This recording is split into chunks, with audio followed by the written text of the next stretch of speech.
তো 3 মাস পর্যন্ত দিলে ভালো হয়, অত দূর দেওয়া ভালো না, বেশি দিলে গন্ডগোল বেশি হবে, এখন ভালো হবে অল্প দিনে দিলে।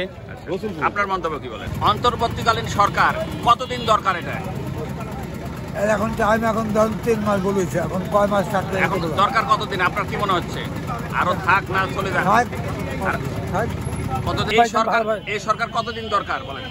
এই সরকার থাকলে অনেক ভালো হয়তো আমার, মানে আরো কতদিন দরকার? এর চেয়ে বেশি দিন থাকলে আমার আরো ভালো দরকার, খুব ভালো। এই সরকার বেশি দিন থাক? হ্যাঁ থাক, আল্লাহ একা হাতে মাথা থুক, হাতে দারাজ করে করলা, আরো 10 জনের উপকার করে আরো ভালো হোক, সবাই যাতে ভালো থাকি, আমরা সবাই ভালো থাকি। সরকার কতদিন দরকার বলেন? এখনো 6-7 বছর চালাক, সমস্যা কি? 6-7 বছর চালাক, দেশটাকে নিয়ন্ত্রণে আনুক। দরকার নেই, ভোট কি করবে এখন? ভোট হয়ে গেছে তো, না ভোট এখন দরকার নেই, ভোট আর 5 বছর বড় হোক, আর 5 বছর হোক, আরো 5 বছর পরে হোক, বুঝলেন? সরকার এটাই থাক, মহিলার কোনো দরকার নাই। হ্যাঁ সরকারি থেকে থাক, মহিলা সরকার নেব না আমরা, না দরকার নাই।